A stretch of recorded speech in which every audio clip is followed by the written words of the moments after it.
Welcome back to the Dirt Path podcast. So we are doing another one of our Wanders episode today where me and my beautiful giggling girlfriend Paige stray away from the typical interviews and come on once a month and just talk about life on the Dirt Path. So things that we're actively working on as we're both online entrepreneurs, digital nomads, and Paige just has the giggles. So we'll see how long that lasts. Today, we recently made a pretty big life change. We have kind of quit the nomad life a little bit. And so that's mainly what today is going to be of why did we do that? What are we transitioning into? And you said mainly. So that's a nice little That's hint. a little teaser. And so that's going to be the majority of what we talk about. But if you listen to our last episode, we recapped our 5 months going through Southeast Asia, where we worked and lived in a few different spots in Thailand and then Bali, and recapped all of that. But before we came back stateside, we did a 2-week trip to South Korea, purely on vacation. So like I didn't open up the laptop at all. I don't think really either of us did. I don't think I did either. I don't think you did either. And so we're just going to do a quick little rose and thorn from South Korea. And maybe to get people a little bit of a background on that, it was our first time in South Korea for the both of us, first time in East Asia. So I had done Southeast Asia, we both done Southeast Asia, not East Asia yet. So there's the whole cultural differences there, which I was excited about.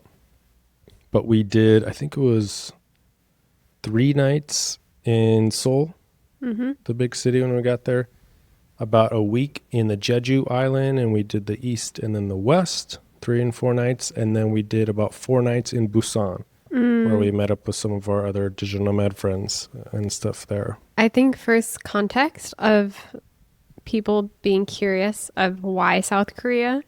So do you want to share more context on How it came to be? How it came to be, the context, but 2, or maybe they've never heard of Seoul, Jeju Island, or Busan. Like, how did we choose where we went on vacation? Yeah, well, how it came to be, Chris Chera, he was on episode Beginning. something. I'll have to look at it.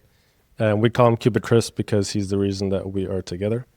But basically on our last day in Chiang Mai, there were some of our really good digital nomad friends. They were a couple minutes late because they were looking at flights back to the UK, and they found a cheap one from Asia, and it was coming from South Korea. I randomly looked, and apparently they also had a cheap one from South Korea to where we were going in the US, to Boston. So we just jumped on that, did to be able to have more time with our really good friends, because we don't know when the next time we'd see them is, and with the nomad life, a lot of that happens, and be able to do just experience a whole new country. I don't think Paige really knew anything about South Korea. I knew a tiny bit more, but not much myself. And we just mostly wanted to do Jeju Island because we love nature, and Jeju Island is the Hawaii of Korea. Waterfalls, beaches, mountain, volcano. And then, Seoul and Busan, just to experience kind of the city life. Busan is where we met up our friends, or it's like the city on the ocean. I think that's a bit of a background. Yeah. Rose and thorn. Paige, do you want to start us off? Sure. I would say my rose, so my peak part of the trip, was the barefoot areas. So I was pleasantly surprised. I had spent a lot of time being barefoot, of course, at the beach in Thailand. And you get used to it. Also the benefits that it has. And in Seoul, there had barefoot areas that were accessible in the city that you can walk. And it was really awesome for me to see the locals that go there every day, older generation as well, and people going there because it helps reduce blood pressure. Going barefoot also helps with reducing dementia and Alzheimer's. It increases blood flow. So there's so many benefits, but I found it fascinating to see the longevity and natural methods in South Korea. I was not expecting it either. Sometimes I feel like you hear of those things and it's like, oh, travel here to, learn about this. But I was pleasantly surprised. And yeah, if you want to share about our interaction with that local Korean. I might give some more context about the Barefoot part. So South Korea has a lot of just really good parks, even in the cities. And this one in Seoul, they have this like track where it's covered and stuff, so you can even do it in the winter. People do it, but it's like the special red clay soil, and they wet it so it's mud. It's like mud, and then some parts are more wet than others. But and then people, you have a spot to put your shoes, you have a spot to wash your feet, and people walk. And then so we just started to do that. We both like the more natural stuff. Paige especially loves taking off the shoes. Sometimes even here in our new town. But anyways, so we did that. And then all of a sudden we walked into a pretty cool part, which was it had basically, it was like a circle and then mud, like really, really wet mud, like mud that you could just stick your whole foot into, like almost up to your knee or like halfway up to your shins. Or above your knee. Or above your knee if you're Paige. And people just go, and it's usually an older generation, I guess we can say, that does this. And they'll go and soak their feet in the mud for, what was it, an hour or something, 30 minutes? 2 hours a day. No, 2 hours I think was like that guy that did it twice. Because I think it was an hour in this little mud bath, and then right next to it they had these little spheres of the red clay that were hardened. Mm-hmm. That's like acupuncture. And so you stand on them, and we'll put photos for the people watching the video, but you stand on them, and then it's like a natural acupuncture when you just slowly walk across. And when we were in the muddy part, we started chatting with this South Korean gentleman through Google Translate, just trying to make the best that we can do. He knew a little bit of English. I know zero of Korean. And I think he had like a daughter that went to university in the U.S. So we talked a little bit there, which is always cool. He just came up to chat with us. And then in the acupuncture kind of section, some guy told us that this other gentleman was 93 and he was just walking around with better balance probably than I had. So that was really, really cool to see. It's just a different type of healing, especially coming from the US where everything is just like a pill that's out there for the public. And then we found more in Busan and more in the Jeju Island as well for the Barefoot. Mm-hmm. What about your stem? My stem. The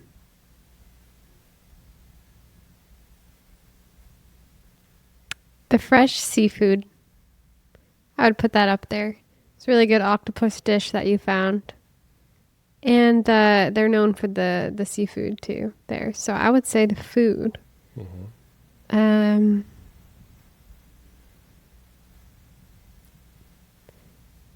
The dumplings. Oh, the dumplings at the market. Yeah. I really like those. Yeah. I thought they were good. I just like dumplings in general. I like dumplings. With extra soy sauce. And your thorn? My thorn. I think the timing of this trip, I don't know if it was as much South Korea, but I think I was just a bit tired, ready to land. So I feel grateful that we got to go, that we were off, but I also feel I could feel my energy on like the tail end of travel, if that makes sense. Like I just want to land. So it almost felt a little bit these 2 weeks of like, I'm not waiting for it to be over because that feels not grateful for the moment, but like, oh wow, I just kind of want to like land in a spot and not be switching places and all these new culture shocks. I think the thorn was just the reality of we had been gone from Maine for 7+ months of changing locations faster than we normally do for us. So I would say that of just being somewhere, but also your mind is kind of like, okay, when are we done? Even though you are trying to be present and enjoy. it's like constantly flipping back and forth of like, how can I just be here now? And then it's also, yeah, but I'm kind of tired. I want to just like ground and land somewhere. What about you? Well, I'm going to start the reverse. I'll start with my thorn. And I need to give a little backstory to the audience here because this thorn has been a couple years in the making, ever since I met Paige. You know, when you walk with your partner, usually you hold hands and you walk kind of close, right? Maybe you have your arm around somebody. And Paige does this cute little thing where whenever we're walking, she always like is like kind of running into me. And like I'm sure this is very normal for couples. naturally just like veers into me and like makes us go somewhere, and I have to like no, kind of, you know, give her a gentle elbow to kind of get straight on because she'll just like be on top of me. She also loves to just like randomly cut across in front of me when we're walking. It's because I'm trying to be close to you. Yes. So that's one of Paige's favorite things. And so we were on this beautiful trail in the Jeju Island, a dirt path along the coast. And, you know, Paige had just done this a couple times because we're hiking. What else is there to do? And so she kind of cuts me off a couple times. And then I see her take a little pause to take a photo, as one does on a beautiful trail. So then she's coming back and, you know, I can feel her coming back. So I step in front of her one way. And then she tries to go the other way. So I step in front of her the other way. Just, you know, casual, like, hey, I can do this too. You know, a little lovey, laugh. So this goes on for a solid 2 minutes of Paige trying to, you know, walk next to me, get in front of me. And I just cut her off one way and the next, and then the next, and then the next. And then she gets a little bit more aggressive and I just kind of box her out a little bit. And finally, she goes to do it, and then I'm like, okay, you know, she really goes and like kind of runs basically and like shoulders me through. And I look back, and it wasn't Paige, but a very nice South Korean lady who gave me like just like the worst look ever of like what is this crazy foreigner doing? And then she basically ran away, and I'm like, sorry. And I looked back at Paige, and Paige was just laughing her butt off. Didn't say a word. She knew exactly what was happening. Again, it lasted 2 minutes. And so yeah, now I just made some random South Korean lady, you know, probably hate all travelers. Yeah, So, or like now definitely is like he probably looked American and Americans try to like block you from walking. yeah, You probably went down in like a stereotype for the US now. for sure. And I always try to be, you know, change the stereotype of how people view the U.S. people or Yeah. whatever. And this one, I have to put my hand up. Like, if you go to South Korea and this random lady is just hating on Americans, that is probably from me. So that was your rose? No, that was my thorn. Yeah, thank you very much. Yeah, all those days of your hard work over these past couple years really came to fruition on that one. Yeah. My rose and my stem, I was kind of going back and forth on this. I'm going to say two roses. One is just being in Asia in general, but especially Southeast Asia, because that's really what I experienced in South Asia. I did that before. It's just so loud. There's scooters everywhere. We talked about it a lot in the last couple of Wanders episodes of just, you know, your senses are just being hit at all angles, every single sense. And we get to Seoul, and you know, going from Bali to Seoul, I'm like, it's going to be a huge city. So I'm like, it's going to be hustle and bustle and crazy loud and just sensory overload and kind of not necessarily looking forward to it. I mean, we're not big city people in general, but I was like, I want to go there to experience it. And we get there in the morning and we just go for a walk in this park. And it's, I think, 10, 11 a.m. First of all, Seoul, like, the people, I guess, in South Korea just don't wake up till like 2 p.m. or something, and at least don't go out of their house. Like, it's like 3, 4 p.m. and all of a sudden you'll start to see people out. And then especially around 6, 7, then it's crazy. But in the morning, there wasn't very many people, and it was so quiet. You know, I mean, you could hear like a pin drop, you know, from across the street and stuff like this. And we went to this really cute cafe, and we're on the rooftop or the balcony and looking across this park, and just super quiet. We could actually talk and not have to yell over all the scooters and stuff. And as well as the walking, I mean, coming from Bali, we drove our scooter everywhere, and there's really not, walking is not a thing. And so we just walked like all day long for basically the whole 2 weeks. We had, I think I looked at my step counter, and in Bali the week before I had averaged like 2,500 steps a day. In our first week in South Korea, we averaged 18,000 steps a day. So that was pretty awesome. May not sound like anything crazy, but it was just a very good mix-up, I would say. And then the other rows, it was more of like, I liked it in the moment, but then definitely thinking back, it was something I was excited about, which was like the cultural piece, the different cultural immersion. You know, when we were in Busan, our Nomad friends had known a local, and so that's why they had went to Busan. And so we tagged around with them for a day, and he kind of showed us, you know, his city. He's really passionate about it. And one of the things about South Korea is it's super safe, right? You can go out and you're never thinking about, you know, being robbed or doing this or whatever. It's just your nervous system gets to fully relax. Asia like that, from pretty much everywhere we went in general, is like that, but it definitely, South Korea is another level. And I think for especially Americans, you can maybe picture this, like if you go to a restaurant where, you know, it's one where you have to order first and then get a table. And so maybe you come with a couple of people and it's busy. So like, okay, you have to send a person to go get a table to get that and then to order.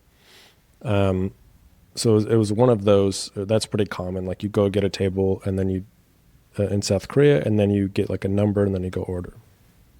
Well, in the US, we like send somebody to sit there. Or maybe we put a jacket or something we don't care about down. But a lot of the times, you know, you're not just going to put down like your phone or something like that. That would be crazy. Well, in South Korea, we would go to this, one of the times was a really, really nice coffee shop with them. And people put these like crazy expensive bags on the tables. And then the local friend was kind of saying, he kind of does it as a joke. Which is like he'll just put like his keys and his wallet and his phone, like the most expensive stuff he has, just on the table because he knows it's so safe. It's like his safe flex that he likes to do. So just different cultural things like this that you learn to pick up on, and such a cool experience. Always to be, you know, to have a local that literally just loves the city and wants to take you around all day. Yeah, the coffee shop scene I would also add as a roast, just in general, like the quality of coffee and the different options. I feel like that was also in Chiang Mai. Amazing coffee shops, but there especially, there was a lot of great options that we went to. Yeah, a lot. I mean, in Busan and Jeju Island, a lot that are on the coast with like these epic coastal views and artisan coffee. I mean, you get to choose like your type of beans and stuff like that, which I feel pretty rare in the U.S. I agree. It's not as much of a thing. Oh, we did the coffee, the coffee omakase. Yeah. So like I've never done that before. 4 different types of coffee type of experience, which was really cool. Yeah. So those are my 2 roses. I would say my stem, and I was going back and forth, is this the rose or the stem? And I would say the food. And I put the stem because, so a couple of the bites were probably the best bites we had in all of the time abroad for me. Like you talked about the octopus. This place I had found was kind of, I don't know, 30 minutes. And just from one of the places we stayed, 30 minutes away in this random little sea town. We had to take a bus there and walk, I think, 30 minutes to get there.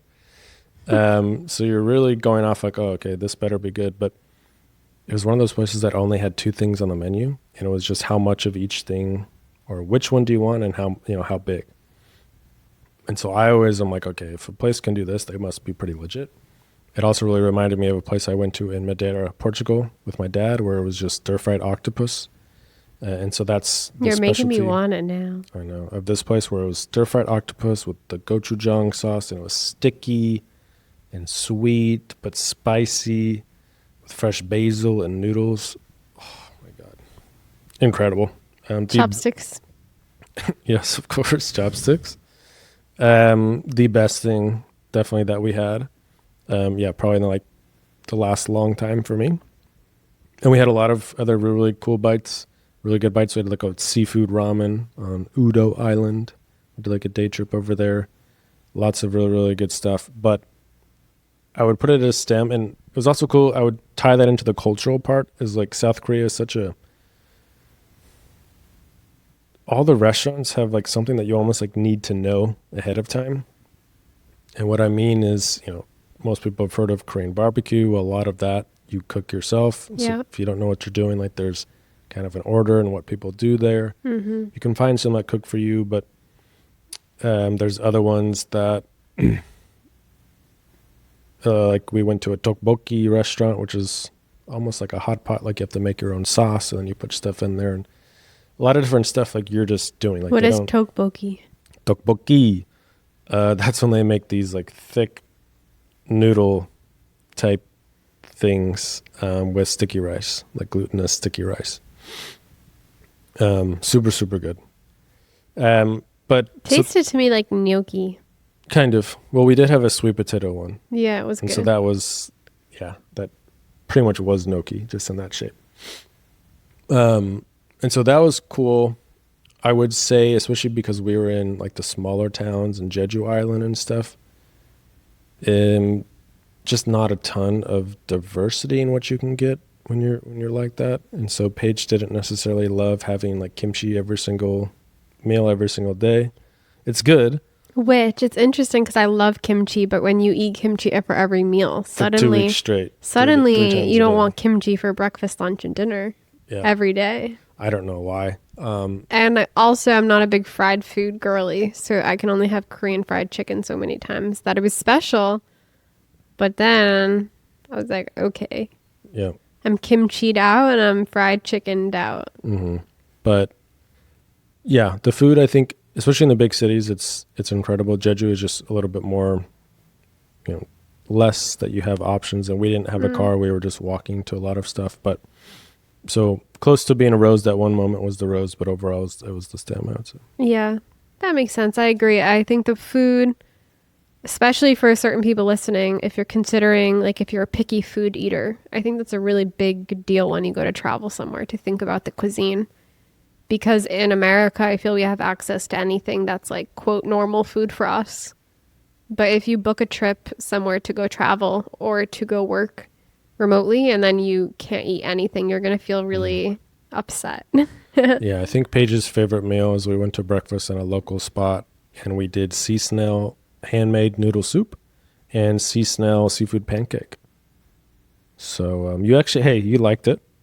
It was just, It was the time of day that it was just different, right? 8 Yeah. a.m. sea snail pancakes. Sea snail pancakes, like a scallion pancake, essentially, not like a savory pancake. blueberry pancake with some syrup. It was good. It just wasn't my top choice for 8 a.m., you know? You're not requesting that I make that on the weekends, you're saying. No. But that was South Korea. It was, it was a lot of fun. It was very different in a lot of different ways. Learned a lot. Yeah. I'm also thinking about... yeah. Anyways, let's get Nice one. So Paige, let's get into the main topic, which is we quit the nomad life. Dun dun dun. I don't ever like using the word quit. We quit. No. I would say we stopped. We took a pause. We took a break. We quit. We took a sovereign choice of ending. We quit. So let's give people a little bit of background of how we were traveling, maybe. So for me, we've both been doing it for 5 years. You're coming up on your 5-year anniversary. I just celebrated mine. And And we were going to places, like for me, I think I was maybe a little bit faster than you. I was going to places for a month as a minimum, 2-3 months. Too fast. You a little bit longer, and you had a couple Yes. places where you stayed longer. 7 months. Yeah, in Cape Town when we met. And then the last 2 years, kind of similar. We were doing, 3 months in places, sometimes 1 month. And then I wasn't really coming to the U.S. before we met. I would do just 4 weeks a year. That's the difference, right? That's the because that's biggest how you difference. did more, saw more, I guess. Right. Because I would always come back For to how New long England. again? I would always come back for at the very least 2 months in the summer. The very least June, July, August. I normally leave around September, and then I would go back for December for like 4 weeks for Christmas or something. Right. So about 3 or 4 months in the U.S. a year. And so as we've been together, both of us, I think, are fitting the typical nomad journey of you do it for a couple of years. It's awesome. You can go a little faster. And then you start to get a point where it's like, hey, I want a home base. I want to get somewhere that I return to so I don't have to completely remake my community each time. Maybe get an apartment or something where I can like leave stuff at and all of this. And so we knew, especially early on, when we started dating, like you didn't necessarily want to travel for a little bit. All of your family is in the New England area. For me, it's very spread out. So I'm very easy to kind of pick up and go anywhere. Mm-hmm. And so we're like, okay, let's check out some places in New England these last couple of years. And so we checked out Portland, Maine. We did Newburyport in Massachusetts. Last year, then we stumbled upon this place in the mid-coast of Maine called Bath, Maine. This small town in the mid-coast of Maine. Because we kept going there to the mid-coast on the weekends in Portland, but we didn't love Portland as a place to live itself. And Why? different reasons. Yeah, I think, different reasons. But anyways, maybe another episode. Don't make me tangent. Anyways, no, mostly like we're not city people. Like that is a big part of it. We like to be a little bit quieter. I just talked about how I liked how Seoul was quiet. Also, there was a lizard on a leash like a dog one day. So maybe that gives you a little bit of a picture of Portland. Well, anyways, also there was a big homeless scene, which yeah. you also have been to a lot of cities in the world, and this had like the worst homeless scene out of everywhere. Yeah, I wouldn't even call it homeless. It's drug zombie. And we saw multiple people shooting up within our first couple of days of being there, which changes your experience. Which is interesting to note to people listening, because a lot of times as Americans, we're like, don't travel because it's not safe. When we've traveled for 5 years and we did not feel that safe. Yeah. Great place to visit. We go there all the time. Yeah. But we just didn't want to live there. So anyways, we found this town, Bath, Maine last year. And we're just like, okay, we really like this. We did 3 months. And this year we're like, okay, let's try to start setting some roots down. And yeah, we committed to doing 6 months. We'll still escape. How do you feel about it? Yeah. Well, for me, so in the last 5 years, I've returned to places before. I've returned to cities, but I've never returned to the apartment. So this is the same apartment as we did last year. So that was really cool to know, this is what is in that cabinet already. And, you actually know ahead of time that you're going to like it, right? There's not that mystere and everything, and the comfort of it is really nice. So that was really cool. But it is a little bit of a mind, I don't know the word, a mind twist of getting back into it, of like living somewhere. Yeah. But I've been down. I mean, I've really been wanting to do this. I just didn't have the spot that I necessarily found that. And with your family, we want to be, kind of close in this area. It gave us some parameters of like, hey, we're going to be searching this area. And we know what we like. So I think that really helped us find something that, again, nowhere is perfect. But it just yeah, helped us make the decision. And we're still going to be traveling in the winter, so we kind of are digital nomads ish, but now we're just going to get some roots. And maybe in the future we're here more than 6 months, maybe less. But the general plan is to be kind of setting this up as the new home ish, that we're, here every year. Mm-hmm. Yeah, and I think travel has helped us really know what we like in a place so much, because when I first left, it was comparing my hometown to the rest of the world. So I thought, oh, I don't want to live in the US because I don't want to live where my hometown is, right? Because I've outgrown it, because it's not for me, it doesn't have the things that I now know I like. But I wasn't open to anywhere else other than my hometown in the US is different, right? So it was helpful to start traveling together in the US, of being in North Shore of Massachusetts. And for me, it's access to the nature and the beach. For me, it's really important to be near water.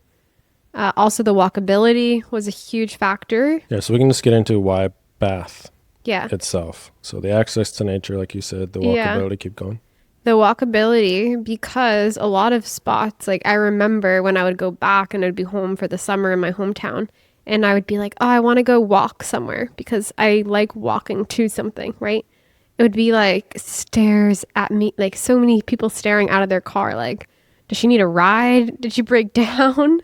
Is this girl okay? And it's like, I'm just getting my steps in, or I'm just like enjoying, I'm walking to something, which, in a lot of spots we've lived in internationally is the norm, especially any spot in Europe. So to find a spot that's walkable to your essentials, so we can walk to the grocery store here, we can walk to the farmer's market in Bath, we can walk to the co-working, to the coffee shop, to restaurants, to the park, by the river, so we can go to the water. That's really important to me. I like that. So we have a car, we can go adventure, but we don't do it every day. I feel like that's awesome. What else? Why else for Bath? Well, I was just going to say that's one of the really cool things about being a nomad is, like I did the last episode, I talked about kind of my 5-year nomad anniversary and gave some stats, and I moved 57 times in the last 5 years. So that's 57 different Airbnbs in places around the world because I never repeated. You know what? I wonder how many pillows you've slept on. I don't know, hundreds. Because it's way more than 57. Yep. Okay. No, I asked this because your sleep matters a lot too. It's like, Yeah. You know how disruptive that is for us, how many pillows we've slept on? Well, what I was saying is, like, you'll start to find out what type of pillow you like. You start to find out Fluffy. fluffy. You start to find out I like to walk versus I don't need to. Or And what you don't I- know what you don't know until you know. Right. So anybody Whoa, who's just that's in their deep. hometown or just lived in one place, there's things that you know that you like, but then there's also things that you have no idea that don't matter to you as much as you think. Yep. Or Or you get used to and comfortable with. And then once they're gone, you're like, oh shit, I actually need that. I actually need a dishwasher. But you just think every place has a dishwasher until you realize that they don't. yeah. And so I think that's the cool part about being a nomad is you explore these different things and then you start to hone in on what are my non-negotiables, right? The needs versus the wants.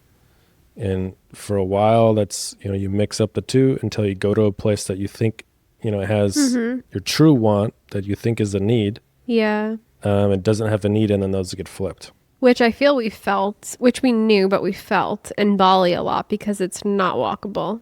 And both of us were like, I don't want to bike everywhere, motorbike everywhere. I want to walk. That was the biggest, like, oh, I can't wait to walk. That's why when we got to Seoul, it felt so good to walk because we hadn't been able to, Yeah. So, and same with Bonsko. You love that place. And it's the simplicity of what is there that you realize, okay, sure, it doesn't have the bells and whistles, but it has what my essentials are, which is access to nature. Maybe you don't need to live in a city with a cold plunge studio spot to go to if you have a river. But you wouldn't know that if you never leave New York City to think, oh, I could just cold plunge in the river in Bansko, Bulgaria. Yeah, it's a cool finding of yourself in a way. Right? Yeah. Is when you do travel, when you do change all these cities and countries and places you live, apartments, houses, you really do start to find out, even to like the little details, right? Of like, this is what I want in a kitchen. This is what I need in a kitchen. This is what I don't need. Yeah. I need like a separate room to work in, or whatever it is. Like, you really, all these things kind of start to come to a head. And anyways, when we were here last year, it checked off all the needs lists. And again, no place is perfect, so you're not going to get thing on everything. It is a little bit small, but it's very quiet, which again, we really enjoy being able to like fully exhale in your home. It's also close to Brunswick and not far from Portland. So, and then not that far from Boston. So I like that there's layers to it. Like, do you want a little more? Go to Brunswick. Do you want a little more? Go to Portland. Do you want a lot more? Go to Boston. Go to New York. Like, it has that proximity to more if we want. Yeah, Brunswick is like kind of like a college town. I go there. That's like where my gym is a little bit before there. Has a few more restaurants, like diversity in cuisine, stuff like this, right? And then Portland, you can find pretty much anything. And then there's Boston. But also, like you said, the nature. I mean, we are within 30 minutes to multiple beaches, forest trails that we can do a 5-minute drive to, or a walk to. Or a bike. Along the coast. A lot of them here. And then there's mountains as well as we get further north and stuff. And that's stuff that we love. I have another point, is that access to food. Good quality food. Tons of farmers markets over here. Fresh, local meat, dairy products, veggies, fruit, seafood, oysters. The co-working, like I talked about, was like a big part, I think, of us coming here, and the community that brings for remote workers, for entrepreneurs. And it seems like Maine in general really has, a lot of people kind of have that entrepreneurial tick to them, and it seems a lot more like physical items, less necessarily online entrepreneurs, and more craftsmen or artists and stuff like this. A lot of artists here, and I think also it's the connection to nature. Also, there's a lot of people, creating, slowing down, and also for me, it's a big contrast, actually. It's not far from Massachusetts, but the state feels incredibly different than Massachusetts. I think Massachusetts brings in a lot of people who tie themselves to titles because it's near Boston. So you do have a lot of titles and prestige of the universities. There's some of the most prestigious universities. But with that, when I spent a little bit of time in Boston meeting people, it's like, where did you graduate? BU, BC, Harvard? Or what's your title? Like VP of this tech company, this financial firm on Back Bay. And it's like, here feels like, where'd you hike? Where did you go hiking? Like, did you just have some oysters? Were you on the boat? It's like a different pace of you'll still life. Find it, but it's less work obsessed. Yeah. I would say it is more balance. It is more nature. I mean, we loved Newburyport, the place we stayed in a couple years ago. It was actually, it's kind of like Bath, but bigger. Yeah. We really loved it, but one, it's a lot more expensive than it is here. And two, I think just when we got here, it's like, oh, wow, it's that much closer to the nature, and the people do seem a bit more down to earth in general and stuff like this. Yeah. I did like it as well. Yeah, for sure. So that's the big thing, is now we are transitioning into like digital snowbird life, maybe we call it, like Steph, who was on a couple episodes ago. And we'll see. I mean, that's kind of the beauty of this life is, yes, our plan is to set roots here. We're here for 6 months, set roots, and be coming back and really start to get a community. But who knows? Yeah. Things can change, and that is the nice part. I think of our phases in our life. Like, I view travel as expansion and contraction. Like, for me, when I feel like this instinct to go and to see, That's my expansion phase in a way of like going to see more. And then right now I feel in a contraction. Like, how do I like ground and root and be and expand in that way? And then if I'm sure we will feel, okay, let's expand and then contract. And I feel for me, not to speak on your behalf, like my purpose is to travel in some way and to come back. But like, I feel travel is one of my biggest catalysts for expansion and growth and learning beyond the bubble that we're in. And so that being said, I think there's so much power in that coming home, in that contraction and sharing our experiences and journey and what we're up to with more of a in-person local community. And for me, it feels good to be back in New England, like to my roots. In that way, even though it's a different state, it's like, yeah, how can we share the 5 years of what we've done back in the US and then, go back out if we want and come back if we want. Yeah. Yeah, I'm excited about it. It's very different. It just feels different. It really does. The settling in time has been a lot longer for me than almost ever, or in these past 5 years. And due to some other circumstances, I've got some personal stuff going on that's going to have me going away for a little bit too. But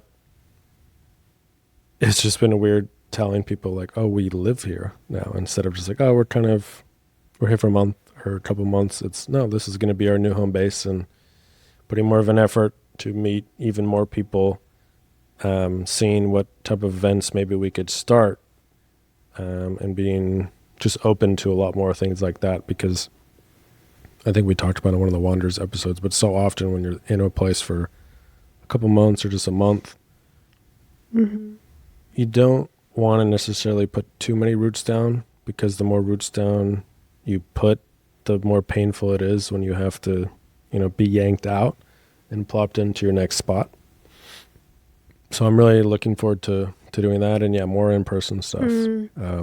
I was going to share something similar that's quite vulnerable, but like, I feel there's still for me this fear of not trusting myself that this will be the spot. So I feel a lot of my own I'm hesitant, and I'm noticing why. And it's because it's like, yeah, but is this the spot? Because I felt this in Newburyport. I thought it was going to be the spot. I felt this in Cape Town.